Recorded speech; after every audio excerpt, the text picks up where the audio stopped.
Gracias. Muchas gracias. Vamos a empezar entonces con el panel con Cecilia. Pedro Pablo, creo que todos, incluso los que no piensan votar por usted, coinciden en que usted está ampliamente capacitado para manejar la economía de nuestro país en este momento desacelerada, estancada.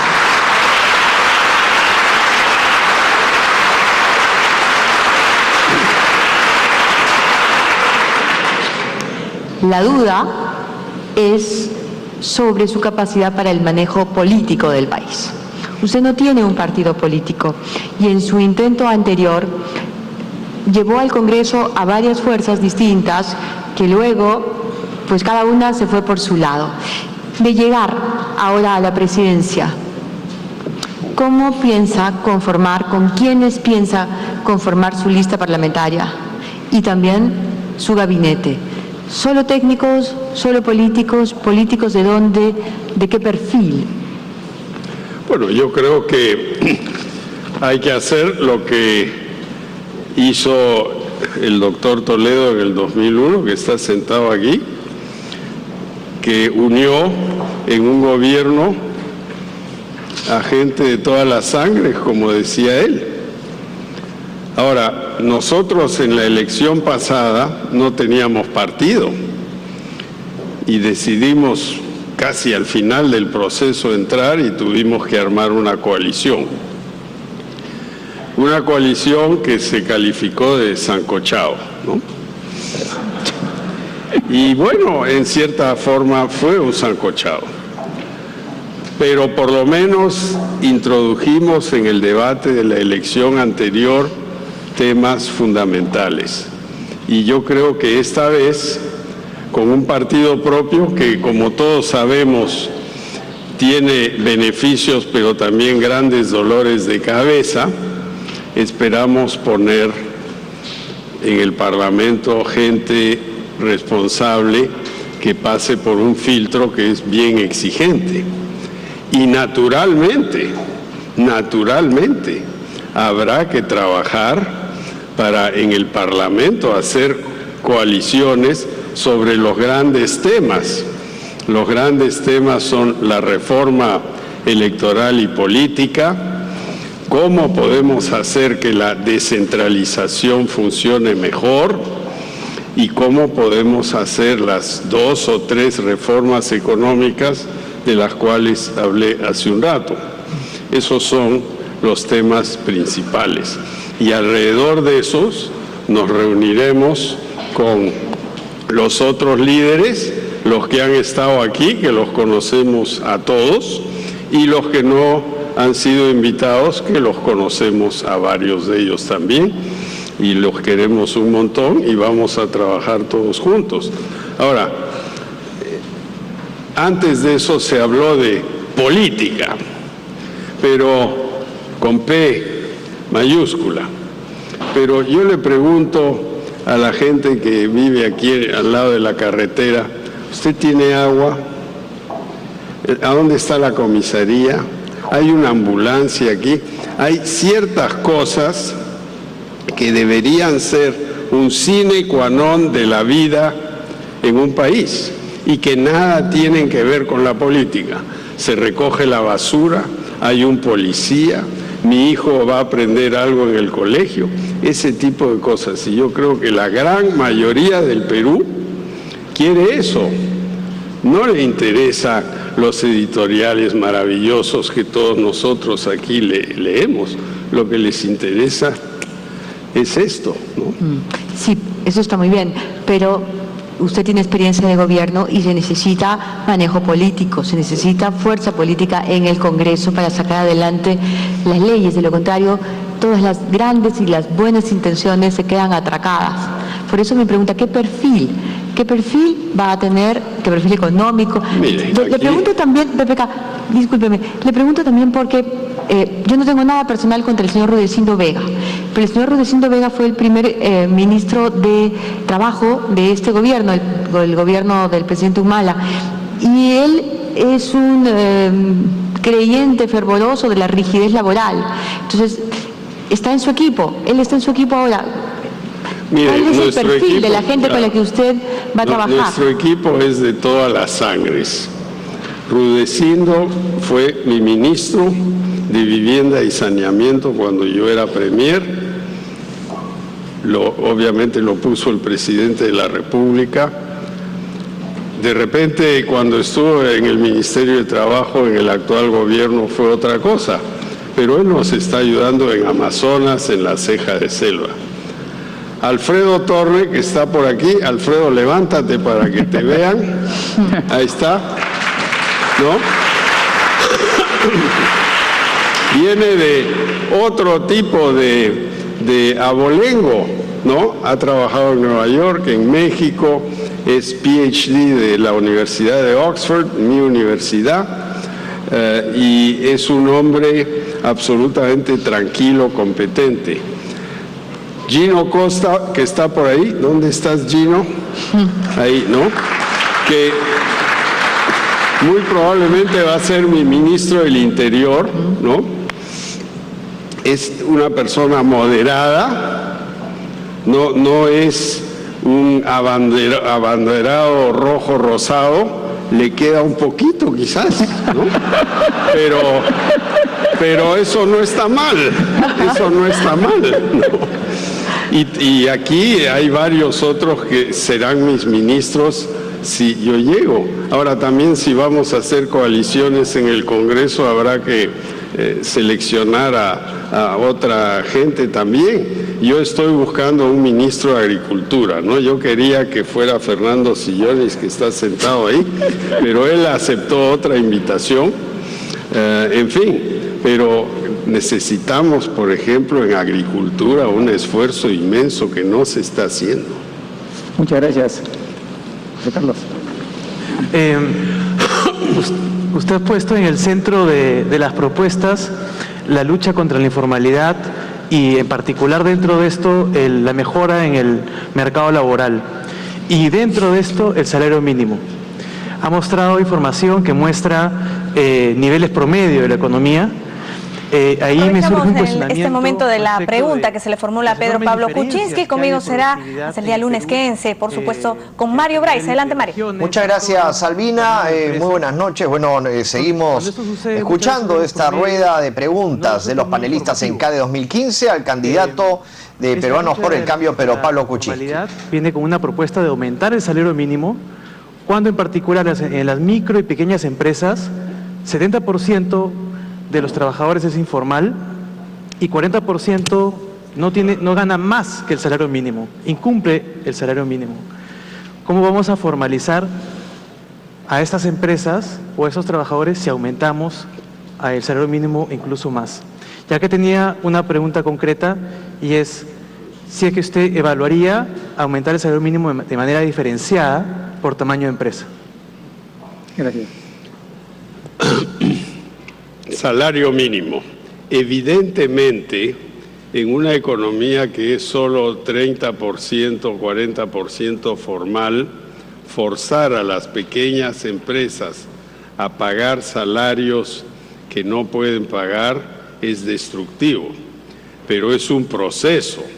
Lo que vamos a hacer es decirle a las pequeñas empresas: mira, yo quiero que sea atractivo para ti ser formal. Hoy no es atractivo. La SUNAT te va a preguntar: este edificio, ¿de dónde sale la plata? Me tienes que pagar los intereses, las multas de los últimos 20 años. Vamos a decir: no, eso ya se acabó. A partir de hoy eres formal. Yo te doy un crédito tributario por cada trabajador que pones en planilla. Y obviamente le vas a pagar el salario mínimo, ¿no? O más, porque hay unos que pagan mucho más que el salario mínimo. Lo que hemos visto en este gráfico es que el salario mínimo, como porcentaje del Producto Bruto Per Cápita, se ha derrumbado, porque no se ha reajustado a tiempo. Bueno, ahora tenemos que hacer el cambio, y es que las pequeñas empresas, en la medida en que se formalicen, su productividad va a subir 5, 8, 10 veces, porque el trabajador informal, como no tiene maquinaria, herramientas, tiene productividad baja. Entonces es un proceso, esto va a tomar probablemente 5 o 10 años, pero vamos a empezar con un impuesto mucho más bajo, pero no diferenciar, porque las leyes complicadas nunca han funcionado. Tiene que ser simple, simple, ¿no? Y yo vuelvo aquí a la doctora sobre el tema de la experiencia política.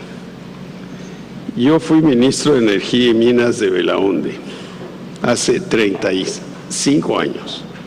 Saqué la ley de petróleo, controversial, pero la saqué. Saqué una ley general de minería, controversial, pero la saqué. Saqué una ley general de electricidad, controversial, pero la saqué.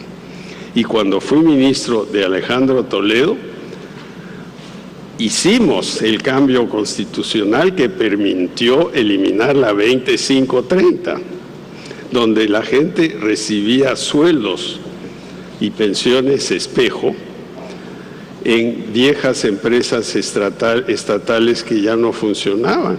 Y por eso es que el Perú hoy es grado de inversión, porque redujimos la deuda pública en 60%, ¿no? Entonces, yo creo que, ¿cuál es nuestro ideal? Debe ser un país emprendedor, dinámico, pero también con algún contenido social. Si las remuneraciones siguen bajas, no hay ningún incentivo en invertir en maquinaria, en aumentar la productividad. Muchas gracias. Oscar. Señor Kuczynski, entrando al tema del crecimiento, que es uno de los temas de la CADE, en los últimos 4,5 años se ha regulado en exceso, ¿no? En casi todos los sectores, en lo laboral y en otras áreas también, en otros ámbitos. Hemos venido viendo a varios ponentes y varias presentaciones destacando que hay la necesidad de resolver esto. Los empresarios, tanto los grandes, los medianos y los pequeños, están como con una camisa de fuerza, ¿no? Estaban mostrando un cuadro, un estudio del World Economic Forum que nos pone como los campeones, ¿no? De los más regulados y de los más informales, solitos en el cuadrante superior derecho. Mi pregunta es si usted comparte esta necesidad de resolver el tema de sobreregulación y cómo lo enfrentaría. El primer día vamos a haber presentado al Congreso, que inicia sus sesiones antes de la inauguración del presidente, una lista de aproximadamente 150 regulaciones, leyes, decretos de urgencia que queremos volar. Porque sin eso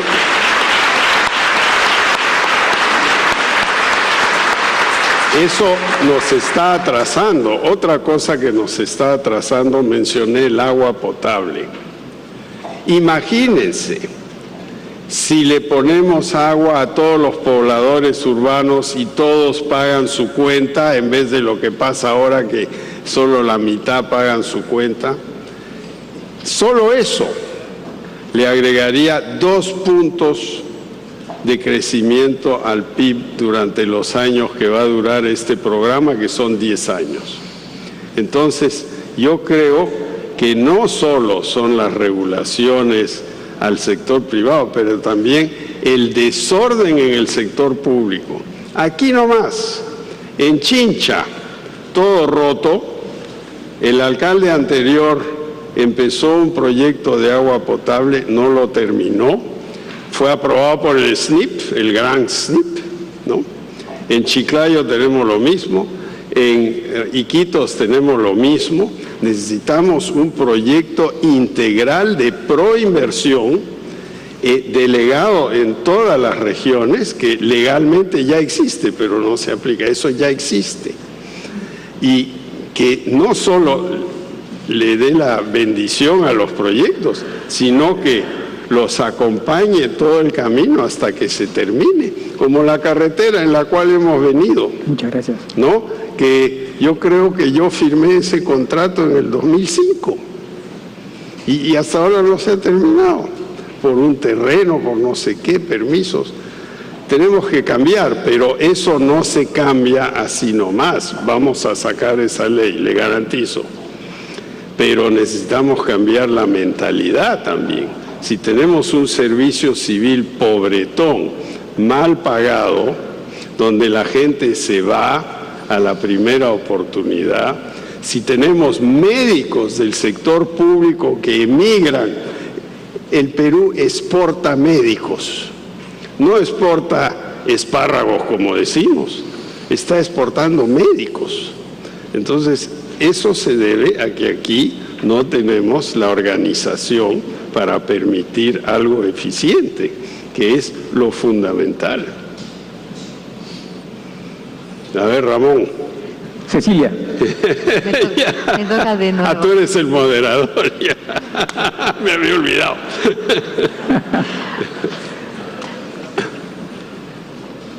La opinión pública, Pedro Pablo, identifica los grandes problemas del país en este orden: seguridad, corrupción, pero también liderazgo. Y mi pregunta es en este sentido: usted va a liderar el tema de la economía, claramente. No, Torre se va a ocupar de eso, yo no. ¿Usted qué va a liderar? Porque hay un problema serio, y es que, y lo hemos estado conversando aquí en el CADE en estos días, Moisés Naim decía que si no se compromete, ¿no es cierto?, el líder, no hay forma de cambiar nada. Entonces, ¿cuál es el compromiso que va a tener Pedro Pablo Kuczynski en el tema de la seguridad? ¿Va a ser él realmente el líder? O sea, va a ser Pedro Pablo usted el líder en el tema de la seguridad? Yo les pregunto a ustedes, ¿quién se compromete? Yo podría irme tranquilito en mi Harley a recorrer las carreteras y gozar de la vida, ir a buenos hoteles como este de al frente y el de al lado, y olvidarme de todo esto. Yo he dicho, no, yo voy a trabajar. Lo dije en el 80 cuando regresé al Perú al gobierno de la UNTE.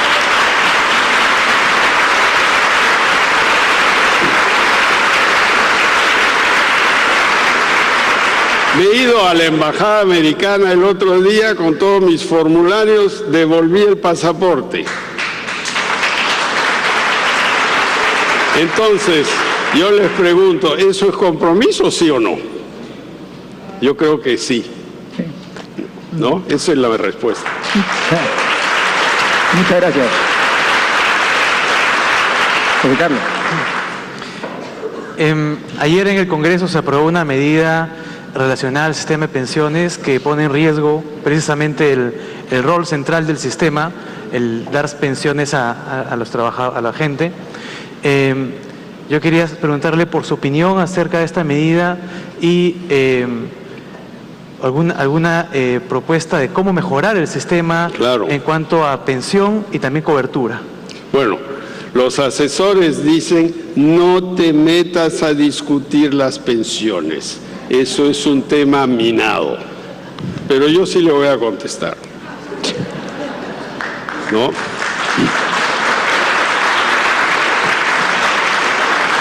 En el Perú hoy, aportantes a las AFPs 2,5 millones. Posibles beneficiarios de la ONP 1,5 millones. Total 4 millones de 18 millones de trabajadores. O sea, 21-22%. Entonces, eso nos dice que 79% no tendrán nada. Entonces, el verdadero problema es que la cobertura es muy baja y eso tiene que ver con la informalidad. Entonces, tenemos que ampliar la base y luego decirle a los ahorristas, mire, yo le voy a dar varias opciones. Usted puede poner en una AFP y tiene un retiro programado. Usted puede poner en el banco. Yo, por ejemplo, mi retiro en Estados Unidos, cada año yo invertía algo y me lo manejaba un banco de inversión bajo mi discreción. Yo daba las órdenes. Comisión que cobra ese banco a PPK hoy, cero. Cero. Ellos trabajan con mi dinero y con eso están satisfechos. Entonces, yo creo que tenemos que ampliar la base, reducir las comisiones y en el caso del 95% que se aprobó ayer, eso tiene que ver con la renta vitalicia que es asegurada por una aseguradora. Y la aseguradora le dice a Cecilia Valenzuela, tú tienes 1 millón de soles, ¿ya? Bueno, el sol está bajando, o sea que no está. Y con eso, si tú vives hasta 110 años, según la tabla, yo te pago tanto por mes hasta el final. Si te mueres en 3 años, yo me quedo con la plata, ¿no? Eso es la apuesta con una aseguradora. La aseguradora tiene su tabla de riesgos y lo hace de acuerdo a eso. Entonces, yo sí creo que esto de poder retirar los fondos de la renta vitalicia se tiene que mirar con calma y aprobar. En caso de una enfermedad mortal, se puede retirar. En caso de que los fondos sean pequeños, se puede retirar. Y habrá que estudiar la cosa pausadamente, porque tampoco queremos destruir un sistema que le ha servido mucho al Perú, pero que ha sido muy pequeño en relación al tamaño de la economía. De acuerdo. Gracias.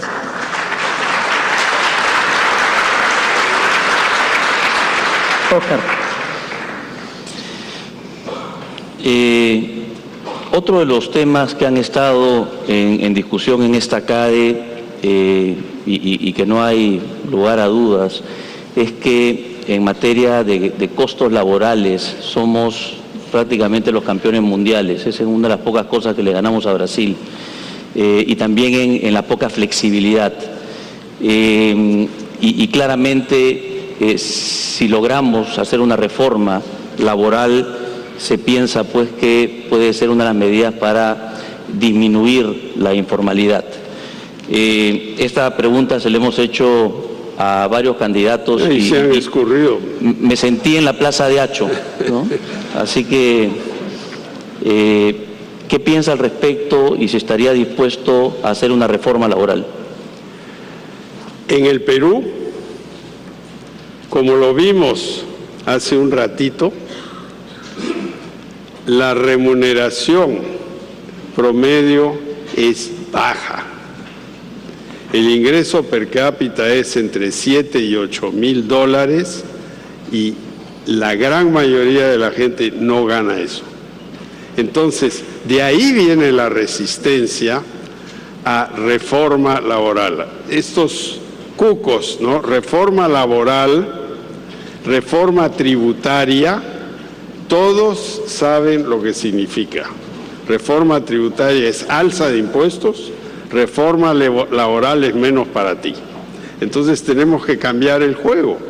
Tenemos que decir, bueno, ahora vamos a hacer que las pequeñas empresas contraten gente, capaciten gente, con el tiempo les paguen sustancialmente más porque van a ser más productivos.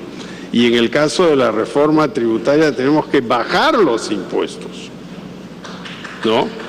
¿Y las cargas sociales? ¿Ah? ¿Y las cargas sociales?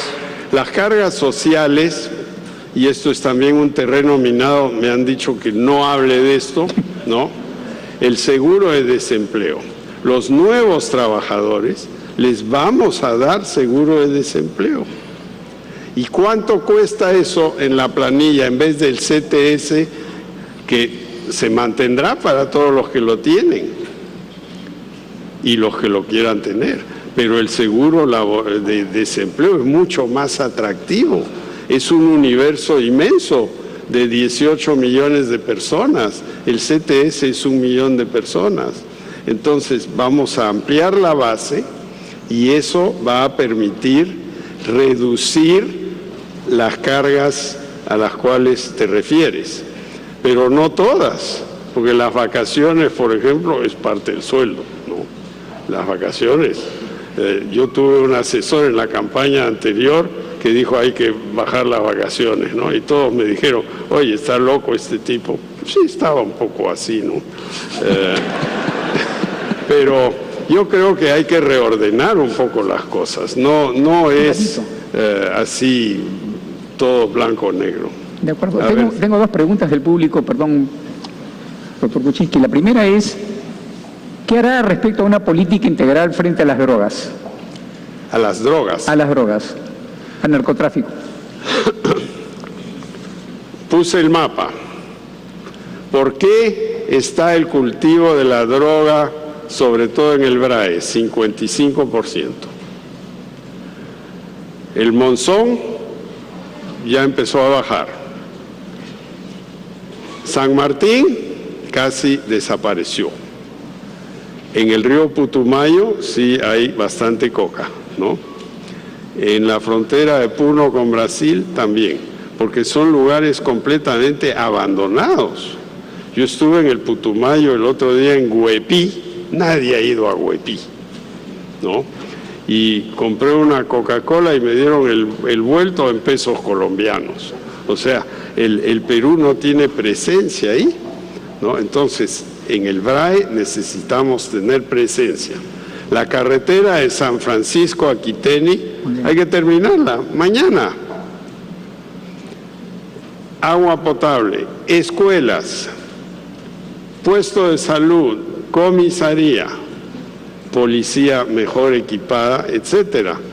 Y cuando la gente tenga una alternativa, va a bajar el cultivo de droga. Y yo creo que al final, y aquí ya van a decir que estoy completamente loco, al final todo esto de la droga va a desaparecer por una razón. Será en 30, 40 años. Porque en el Midwest de Estados Unidos, los grandes conglomerados han hecho que las pequeñas chacras familiares desaparezcan. Y en todas esas chacras hoy hay laboratorios de droga sintética. Y eso es lo que va a reemplazar la coca. Va a haber una competencia de precios que al final, si logramos invertir en estas zonas, ya no va a ser rentable trabajar ahí. Otra pregunta muy breve. Se conoce su pasión por la creatividad. ¿Qué hará en materia de tecnología? Yo creo que el tema de la tecnología es tremendo. Estuve esta mañana hablando con el doctor Montoya a la hora del desayuno, ¿no? Y me dice, hay becas, hay un montón de cosas, pero no hay plata para sueldos. Entonces el canon se construye el laboratorio, pero no hay ningún técnico adentro. Tenemos que crear una carrera científica. Tenemos el CONCITEC, pero no está bien financiado todo eso. Ahora se han creado 1 o 2 muy buenas universidades tecnológicas, ¿no? Hay que apoyar eso, hay que dar créditos fiscales para inversión en tecnología. Y yo creo que esa cifra de 0,01 en inversión tecnológica está muy subestimada. Uno viaja por fábricas y cosas y aquí en el Perú hay un montón de inventores. Lo que pasa es que no son mundiales. Les cito un ejemplo. Esta mañana caminando por la playa hay una construcción ahí, están bombeando el agua del mar para mezclar, ¿no? ¿Y qué tenían? Una carreta con una tabla, el motor encima para que no se moje, atado con 2 piedras ancladas. Yo tomé una foto porque es una invención tecnológica que no tiene patente, ¿no? Aquí hay mucha invención, mucha capacidad, ¿no? Sí, gracias. Tenemos un tiempo para una revista rápida. Ok, pero Pablo, 2 preguntas en una, y muy rápidas. ¿Quiénes van a ser y qué perfil van a tener sus vicepresidentes? Porque muchos candidatos pues convocan vicepresidentes solo para la plancha, solo para el adornar. ¿Y qué rol tendrían ellos, por ejemplo, en el tema de la conflictividad social en las regiones, por ejemplo, en la lucha contra la corrupción? Bueno, en el principio, como dice la Biblia, hubo un hombre y una mujer, ¿no?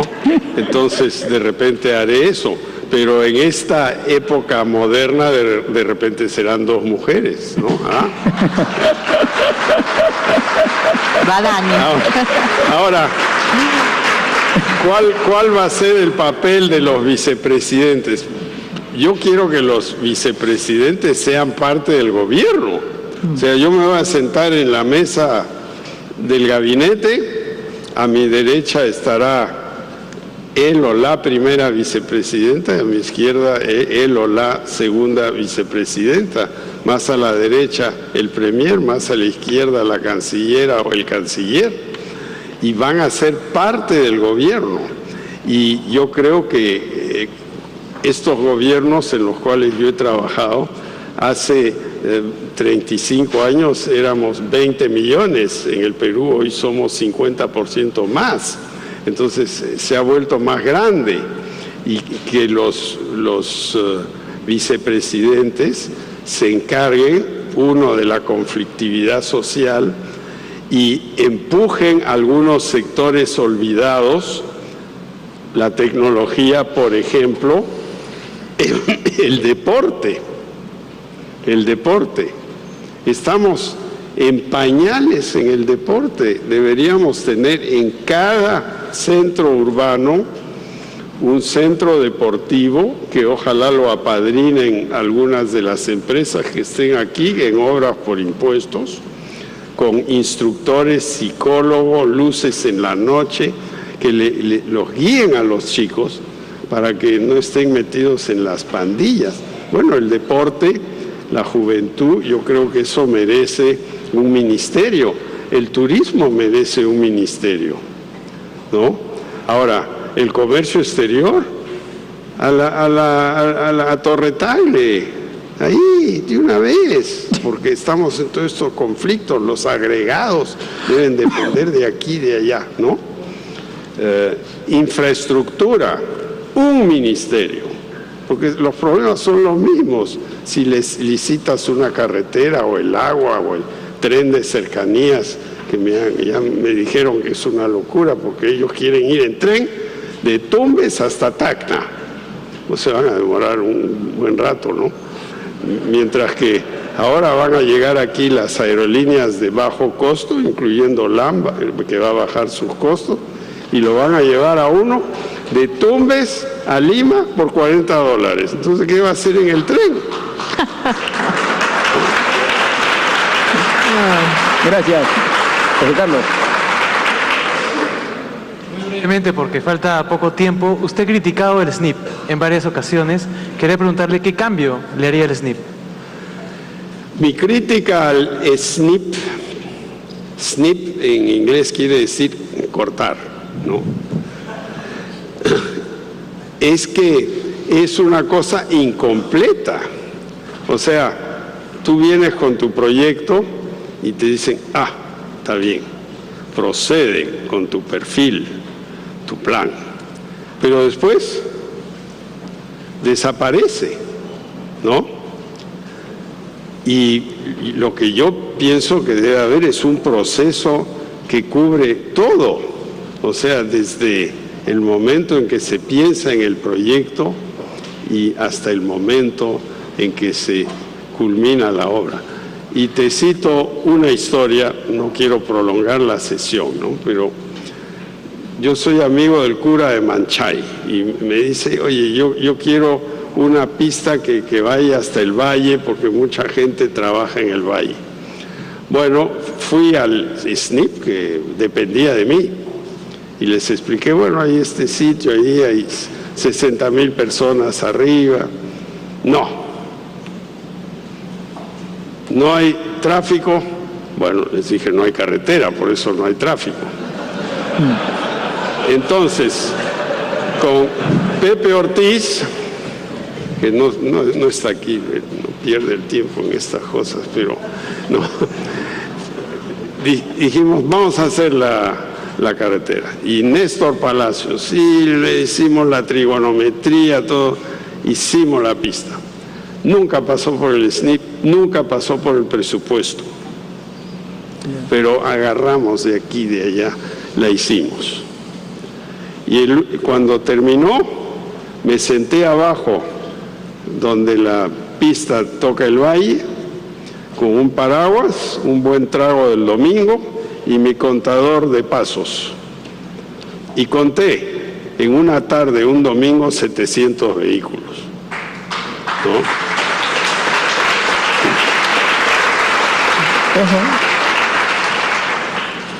Ok, Oscar. Es muy rápido. Cecilia mencionó el tema de corrupción.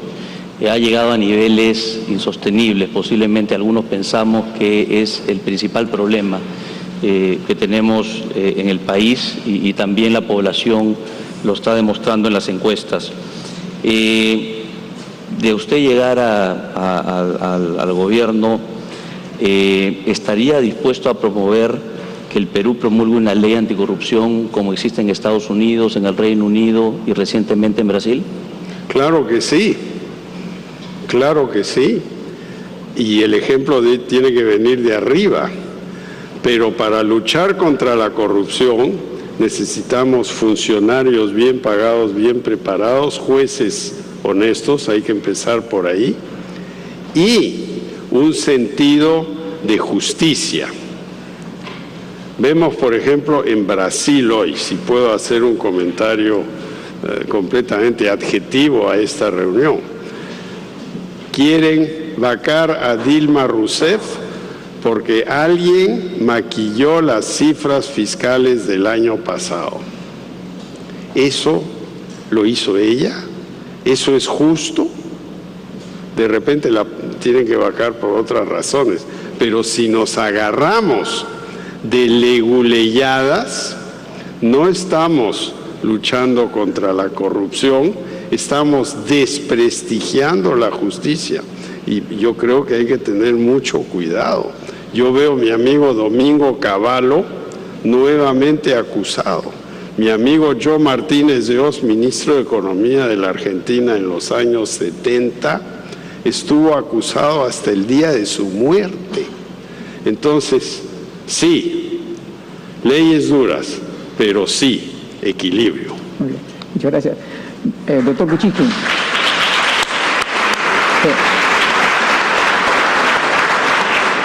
Le invitamos a hacer su intervención final por 5 minutos. ¿Para que yo diga la palabra final? Así es.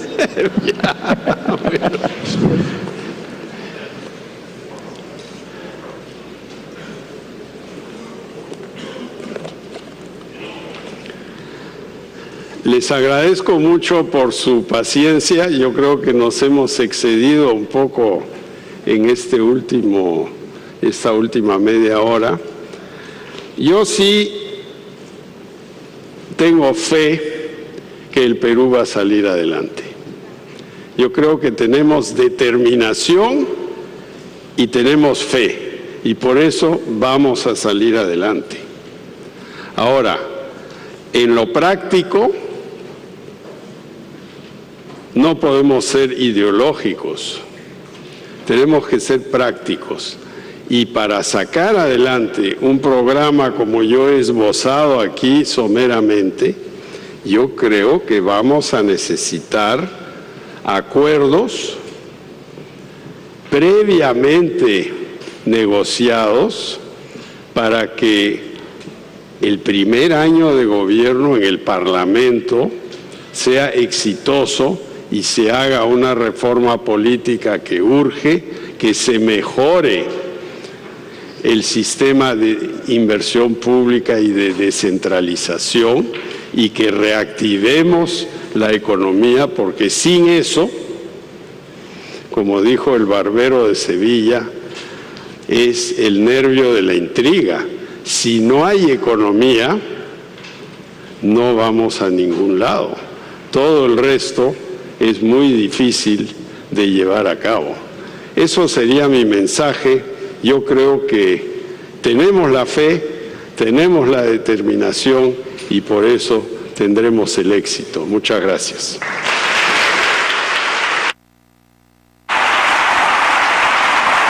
Muchas gracias a Pedro Pablo Kuczynski de Peruanos por el Cambio. Y agradecemos también a los panelistas de esta última parte, conducidos por Ramón Barúa, Cecilia Valenzuela, Óscar Caipo y José Carlos Saavedra. La foto de honor.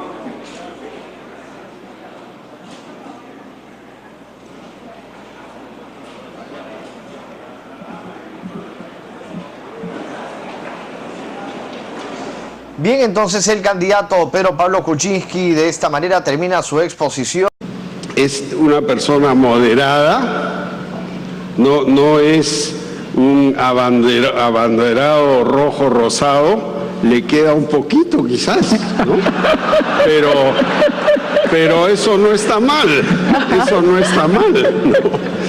Y aquí hay varios otros que serán mis ministros si yo llego. Ahora también, si vamos a hacer coaliciones en el Congreso, habrá que seleccionar a otra gente también. Yo estoy buscando un ministro de Agricultura, ¿no? Yo quería que fuera Fernando Sillones, que está sentado ahí, pero él aceptó otra invitación. En fin, pero necesitamos, por ejemplo, en agricultura un esfuerzo inmenso que no se está haciendo. Muchas gracias. Carlos. Usted ha puesto en el centro de las propuestas la lucha contra la informalidad y en particular dentro de esto la mejora en el mercado laboral y dentro de esto el salario mínimo. Ha mostrado información que muestra niveles promedio de la economía. Ahí me surge un cuestionamiento. Este momento de la pregunta que se le formula a Pedro Pablo Kuczynski. Conmigo será hasta el día lunes, quédense, por supuesto, con Mario Bryce. Adelante, Mario. Muchas gracias, Albina. Muy buenas noches. Bueno, seguimos escuchando esta rueda de preguntas de los panelistas en CADE 2015 al candidato de Perú. Los otros líderes, los que han estado aquí, que los conocemos a todos, y los que no han sido invitados, que los conocemos a varios de ellos también, y los queremos un montón y vamos a trabajar todos juntos. Ahora, antes de eso se habló de política, pero con P mayúscula. Pero yo le pregunto a la gente que vive aquí al lado de la carretera, ¿usted tiene agua? ¿A dónde está la comisaría? Hay una ambulancia aquí. Hay ciertas cosas que deberían ser un sine qua non de la vida en un país y que nada tienen que ver con la política. Se recoge la basura, hay un policía, mi hijo va a aprender algo en el colegio, ese tipo de cosas. Y yo creo que la gran mayoría del Perú quiere eso. No le interesa los editoriales maravillosos que todos nosotros aquí leemos. Lo que les interesa es esto, ¿no? Sí, eso está muy bien, pero usted tiene experiencia de gobierno y se necesita manejo político, se necesita fuerza política en el Congreso para sacar adelante las leyes. De lo contrario, todas las grandes y las buenas intenciones se quedan atracadas. Por eso me pregunta, ¿qué perfil va a tener? ¿Qué perfil económico? Mire, le pregunto también. Ya, gracias. Muchas gracias. Vamos a empezar entonces con el panel con Cecilia. Pedro Pablo, creo que todos, incluso los que no piensan votar por usted, coinciden en que usted está ampliamente capacitado para manejar la economía de nuestro país en este momento desacelerada, estancada.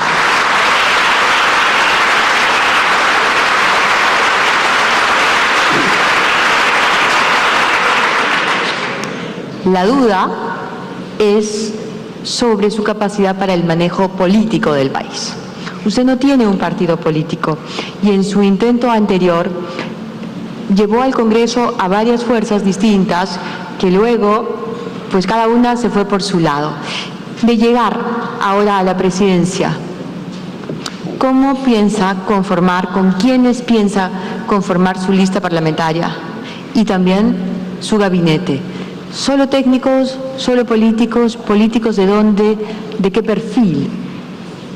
Bueno, yo creo que hay que hacer lo que hizo el doctor Toledo en el 2001, que está sentado aquí, que unió en un gobierno a gente de todas las sangres, como decía él.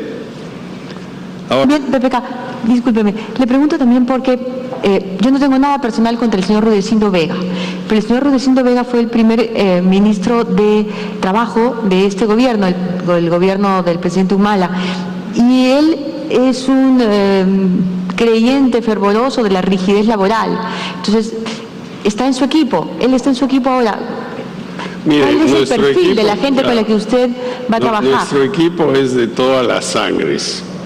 Rudecindo fue mi ministro de Vivienda y Saneamiento cuando yo era premier. Obviamente lo puso el presidente de la República. De repente, cuando estuvo en el Ministerio de Trabajo, en el actual gobierno, fue otra cosa. Pero él nos está ayudando en Amazonas, en la ceja de selva. Alfredo Torre, que está por aquí. Alfredo, levántate para que te vean. Ahí está. ¿No? Viene de otro tipo de abolengo, ¿no? Ha trabajado en Nueva York, en México, es PhD de la Universidad de Oxford, mi universidad, y es un hombre absolutamente tranquilo, competente. Gino Costa, que está por ahí, ¿dónde estás, Gino? Ahí, ¿no? Que muy probablemente va a ser mi ministro del Interior, ¿no? Ahora, nosotros en la elección pasada no teníamos partido y decidimos casi al final del proceso entrar y tuvimos que armar una coalición. Una coalición que se calificó de sancochao, ¿no? Y bueno, en cierta forma fue un sancochao. Pero por lo menos introdujimos en el debate de la elección anterior temas fundamentales.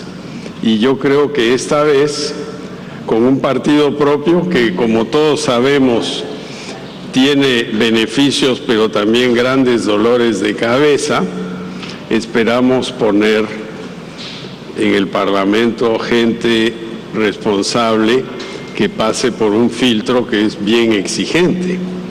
Y naturalmente, habrá que trabajar para en el Parlamento hacer coaliciones sobre los grandes temas. Los grandes temas son la reforma electoral y política, cómo podemos hacer que la descentralización funcione mejor y cómo podemos hacer las 2 o 3 reformas económicas de las cuales hablé hace un rato. Esos son los temas principales. Y alrededor de esos nos reuniremos con